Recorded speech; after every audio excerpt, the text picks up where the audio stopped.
आडवाणी जी ने अपनी किताब में लिखा था, उन्होंने एक किताब लिखी थी और किताब में लिखा था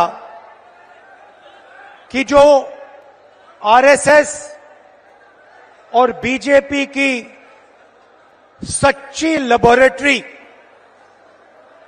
मतलब सच्चा कारखाना गुजरात में नहीं है मगर मध्य प्रदेश में है, ये उनका कहना था। तो जब मैं इस भाषण की तैयारी कर रहा था तो मैंने सोचा, आडवाणी जी ने कहा था कि मध्य प्रदेश उनकी लेबोरेटरी है, उनका कारखाना है, तो चलो देखते हैं आरएसएस और बीजेपी की लेबोरेटरी में, कारखाने में ये क्या क्या काम कर रहे हैं। दो तीन उदाहरण आपको देना चाहता हूं। बीजेपी की लेबोरेटरी में मरे हुए लोगों का इलाज किया जाता है और उनका पैसा चोरी किया जाता है। हिंदुस्तान के किसी और प्रदेश में मरे हुए लोगों का इलाज नहीं होता है, मध्य प्रदेश में मरे हुए लोगों का इलाज होता है और पैसा चोरी किया जाता है।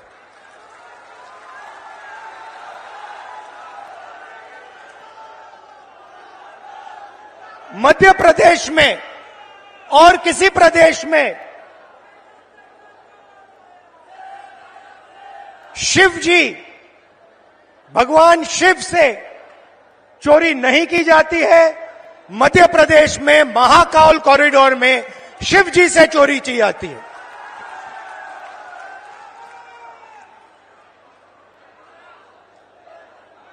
बच्चों के जो स्कूल यूनिफॉर्म होती है, उनका मिड डे मील का भोजन का पैसा होता है, वो बीजेपी लेबोरेटरी में उनसे चोरी की जाती है। मध्य प्रदेश के भविष्य से, छोटे छोटे बच्चों से चोरी की जाती है। व्यापम में 1 करोड़ युवाओं के भविष्य को बर्बाद किया जाता है, 40 लोगों की हत्या हो जाती है, एमबीबीएस की सीट बिक जाती है और पटवारी बनने के लिए 15 लाख रुपए की रिश्वत देनी पड़ती है। मगर ये लोग वहां नहीं रुकते। बीजेपी की लेबोरेटरी में 18 साल में 18,000 किसानों ने आत्महत्या की है। हर रोज 3 किसान बीजेपी की लेबोरेटरी में आत्महत्या कर डालते हैं। मंदसौर में बीजेपी की लेबोरेटरी में को गोली मारी जाती है, पे 18% और पेस्टिसाइड पे 12% जीएसटी लग जाती है।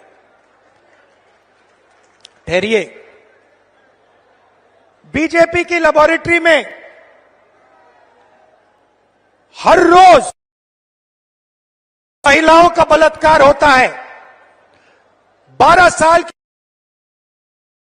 में रेप होता है।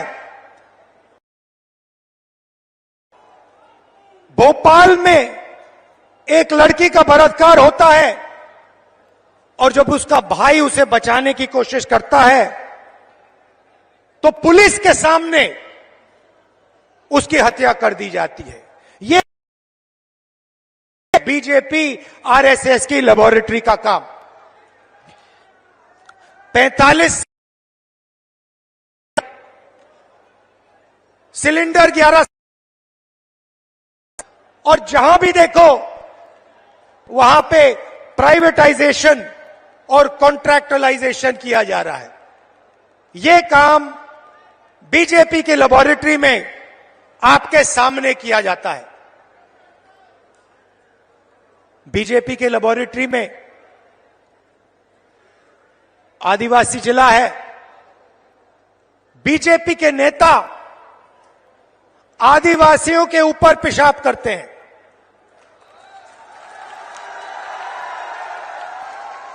यह मतलब था आडवाणी जी का जब उन्होंने कहा मध्य प्रदेश में आरएसएस और बीजेपी की लेबोरेटरी बनेगी,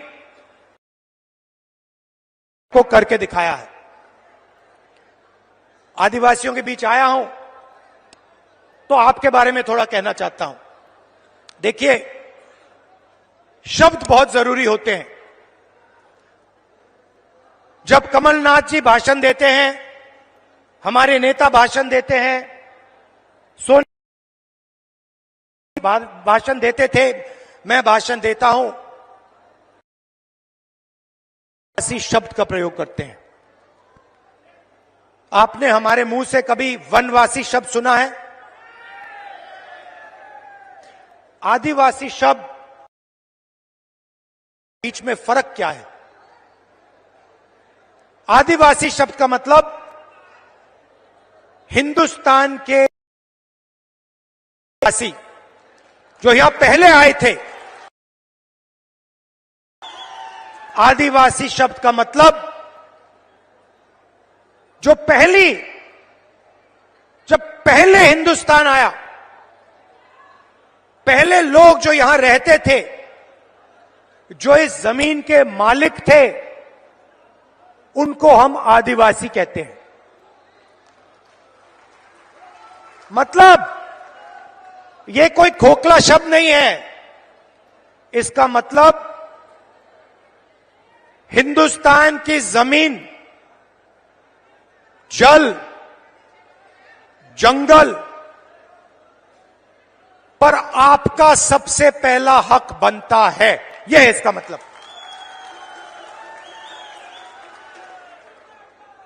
दूसरी तरफ वनवासी मतलब आपका जमीन पे हक नहीं बनता, आप तो जंगल में रहते हो। इसीलिए बीजेपी के लोग, बीजेपी के नेता आदिवासियों पर पेशाब करते हैं। और जब कोविड का समय आता है तो जो जानवर को भी खिलाया नहीं जा सकता, वो मध्य प्रदेश के आदिवासियों को खिलाने की कोशिश करते हैं। सड़ा हुआ अनाज आपको देते हैं। इनका कहना है कि आपको जंगल में रहना है। इनका कहना है कि आपके बच्चों को ना इंजीनियर बनना है, ना लॉयर बनना है, कि आपको बैंक लोन नहीं मिलना चाहिए, आपको आवास योजना में सही पैसा नहीं मिलना चाहिए, क्योंकि आप जंगल के हो, आपको जंगल में रहना चाहिए और आपको जंगल में मरना चाहिए। यह है आदिवासी और वनवासी शब्दों का फर्क।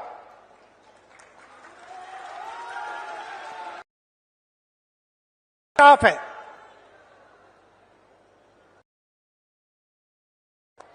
जमीन का हक मिलना चाहिए, जंगल का हक मिलना चाहिए।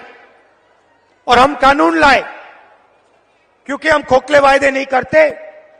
हम पैसा कानून लाए, हम फॉरेस्ट राइट एक्ट कानून लाए। अब इन पैसा कानून में साफ लिखा था, जमीन लेनी है, चाहे वो हिंदुस्तान का सबसे बड़ा उद्योगपति हो, अदानी हो, कोई भी हो, अगर जमीन लेनी है तो पहले जाकर हाथ जोड़कर ग्राम सभा के से जाकर पूछिए, नहीं तो जमीन नहीं ले सकते। ये कानून बनाया हमने।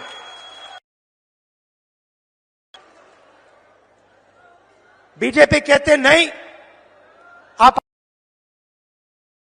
वनवासी हो, आपका जमीन पे कोई हक नहीं बनता, ग्राम सभा से कुछ पूछने की जरूरत नहीं, फॉरेस्ट डिपार्टमेंट जो करेगा वो करेगा, आदिवासियों का इसमें कोई हक नहीं बनता। और पैसा कानून को, एक्ट को उन्होंने रद्द कर दिया।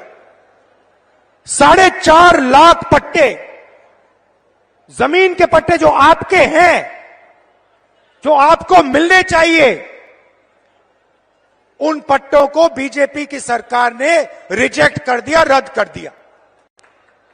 क्योंकि वो कहते हैं भैया आप आदिवासी नहीं हो, आप वनवासी हो, जमीन का तो आपका हक बनता ही नहीं है। सरकार ने 3.5 लाख पट्टे आपके हवाले कर दिए थे।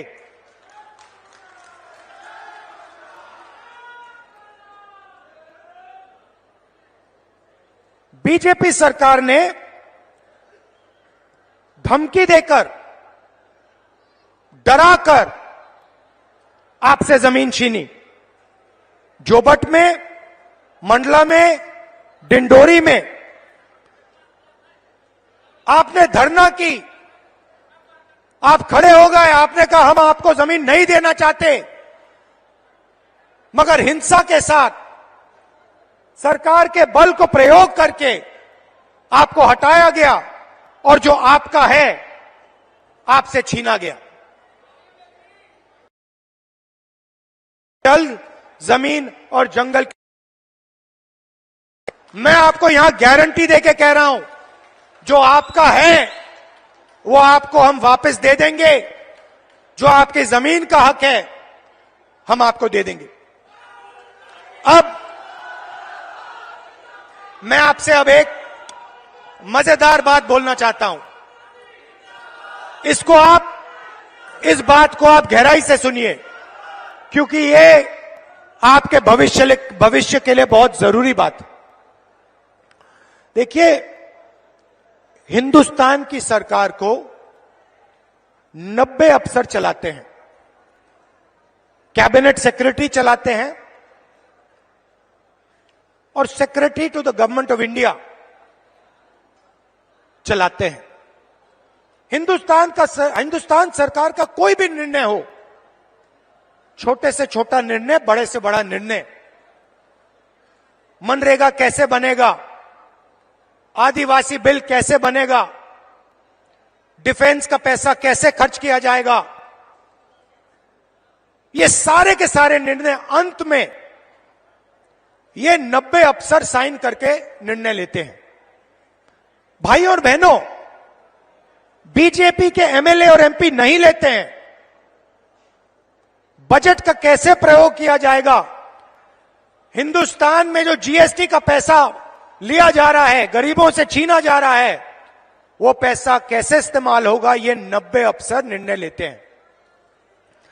अब मैंने पार्लियामेंट में भाषण में कहा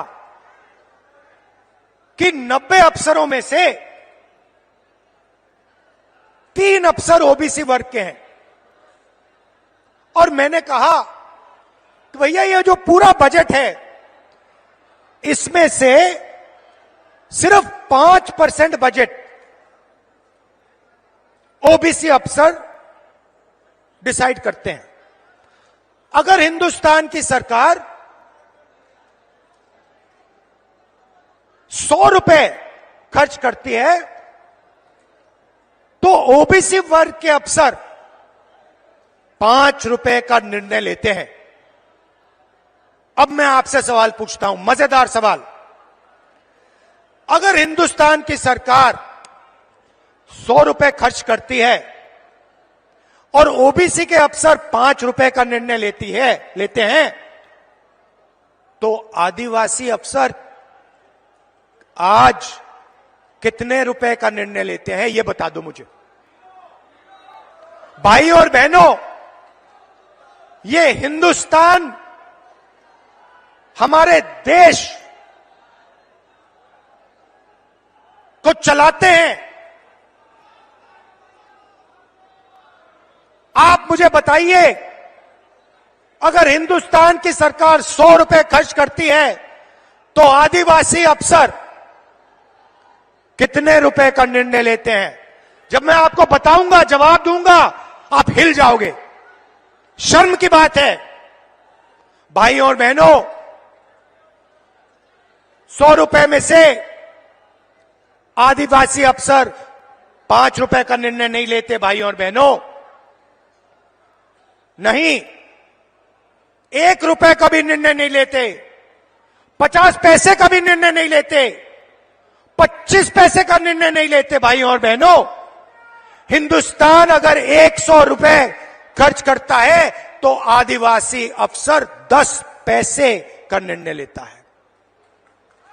इससे बड़ा आदिवासी वर्ग का अपमान किया जा सकता है क्या? नहीं। इसीलिए हम सवाल उठा रहे हैं। आदिवासियों को इस देश में आज क्या हक मिलना चाहिए, कितना हक मिलना चाहिए, ओबीसी वर्ग को कितनी हिस्सेदारी मिलनी चाहिए, एससी वर्ग को कितनी हिस्सेदारी मिलनी चाहिए, यह सवाल है देश के सामने। इसीलिए हमने कास्ट सेंसस की बात की है, इसीलिए हम कास्ट सेंसस चाहते हैं, जाति जनगणना चाहते हैं, और हम करवा के दिखाएंगे। भाइयों और बहनों, आप देखिए, पहले नरेंद्र मोदी भाषणों में वनवासी कहते थे, जहां भी जाते थे पहले कहते थे वनवासी। मैंने एक भाषण किया, मैंने कहा नरेंद्र मोदी जी, आप आदिवासियों का अपमान मत करो, आप ये वनवासी शब्द कभी फिर से प्रयोग मत करो। अब आप देखिए नरेंद्र मोदी जी का भाषण देखिए, अब वो वनवासी नहीं कहते, अब वो आदिवासी कहते हैं। मुंह से आदिवासी शब्द निकलता है, दिल में वनवासी शब्द है। भाइयों और बहनों, मुंह से आदिवासी, दिल और दिमाग में वनवासी। हमारी नीयत साफ है, दिल से आदिवासी, दिमाग से आदिवासी, मुंह से आदिवासी, कर्मों से आदिवासी। हम यहां आपको झूठ बोलने नहीं आए हैं। भाइयों और बहनों, हमारी गारंटी सुन लीजिए।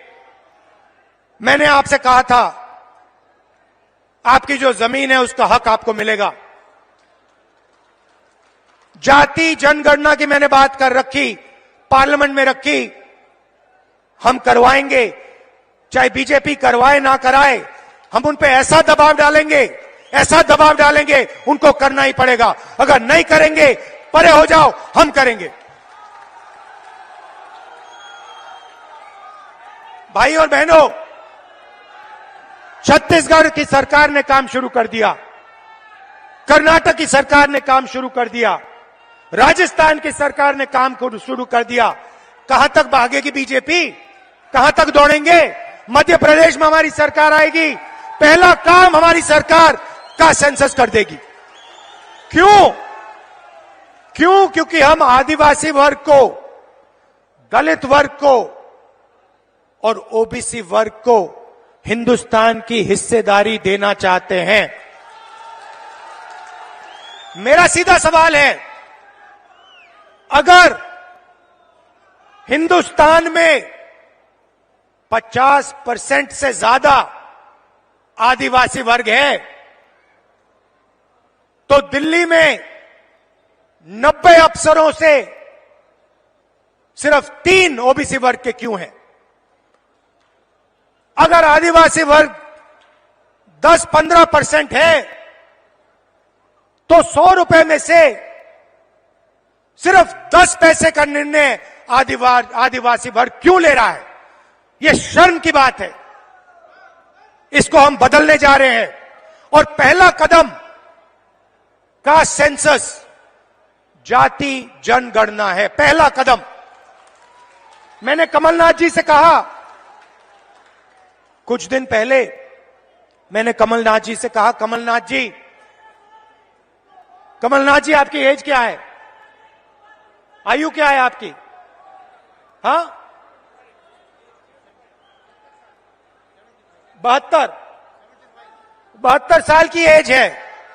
आप देखिए, कांग्रेस के नेता हैं,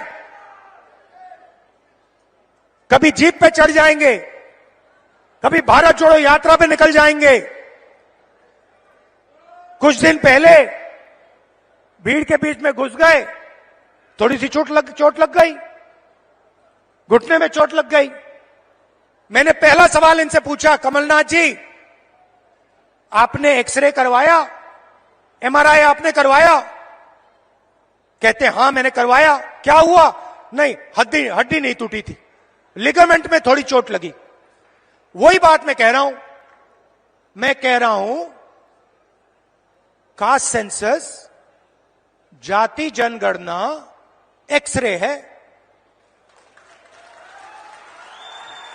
आदिवासी वर्ग को चोट लग रही है, ओबीसी वर्ग को चोट लग रही है, दलित वर्ग को चोट लग रही है। चलो पता लगा लेते हैं, एक्सरे कर लेते हैं, दूध का दूध पानी का पानी हो जाएगा, साफ हो जाएगा पूरा।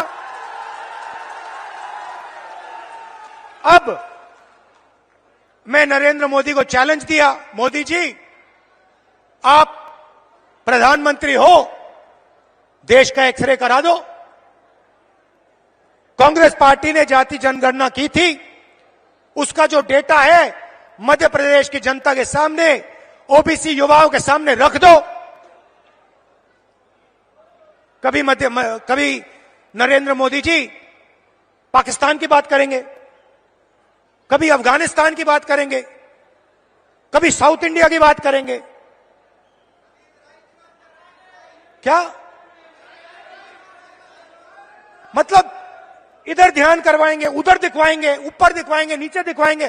अरे नरेंद्र मोदी जी का सेंसस है, जाति जनगणना, उसके बारे में अपने भाषण में बोल दीजिए। अब मध्य प्रदेश का हर ओबीसी युवा, भाई और बहनों, मैं आपकी बात कर रहा हूं, आपके भविष्य की बात कर रहा हूं। आप बेरोजगार क्यों हो? समझो, बेरोजगार हो क्योंकि आपके लोग हिंदुस्तान की सरकार को नहीं चला रहे, बजट के निर्णय नहीं ले रहे।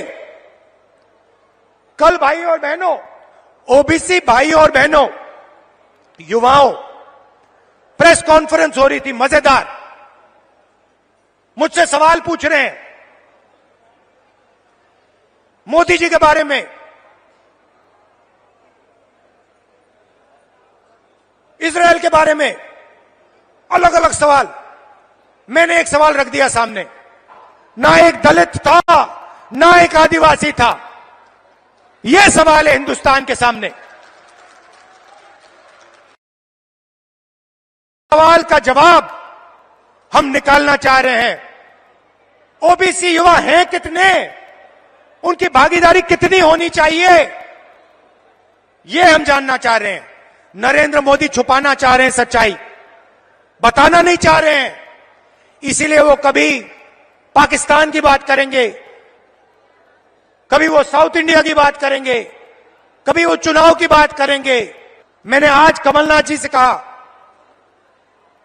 रणदीप सुरजेवाला जी से कहा हेलीकॉप्टर में आते हुए कि देखिए, वायदे वो ही करने हैं जो पूरा हो सके, नहीं तो टाइम जाया मत कीजिए।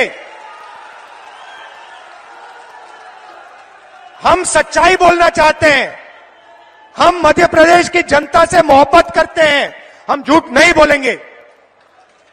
तो सच्चे वायदे मैं आपको बता देता हूं, कर्नाटक में किया, यहां हम करने जा रहे हैं। माताएं और बहनें, पहली बात आपके लिए, 1500 रुपए हर महीने आपके बैंक अकाउंट में। मोदी जी ने 1000 रुपए का सिलेंडर बनाया है, सरकार आते ही 500 रुपए का आपका सिलेंडर आपके घर में मिल जाएगा, 1000 रुपए आपको देने नहीं पड़ेंगे। 100 यूनिट बिजली मुफ्त में, और हमारे आदिवासी भाइयों के लिए, बहनों के लिए तेंदुपत्ता 4000 रुपए का। कहना चाहता था, इतनी गर्मी में दूर से आए, आपने इतना प्यार दिया, इतनी मोहब्बत से आपने मेरी बात सुनी। और सिर्फ आपने नहीं, मध्य प्रदेश के युवाओं ने टीवी पे आपने मेरी बात सुनी, समझी, और इस बात पे आप निर्णय लेने जा रहे हो, अपने भविष्य पे आप निर्णय लेने जा रहे हो। इसके लिए दिल से मैं धन्यवाद करता हूं आपका। जहां भी मेरी जरूरत हो, जब भी मेरी जरूरत हो, चाहे आप किसी भी वर्ग के हो, आदिवासी हो, कोई भी हो, किसी भी धर्म के हो, आप सिर्फ मुझे बुलाइए, मैं हाजिर हो जाऊंगा। दिल से आपका धन्यवाद। नमस्कार, जय हिंद।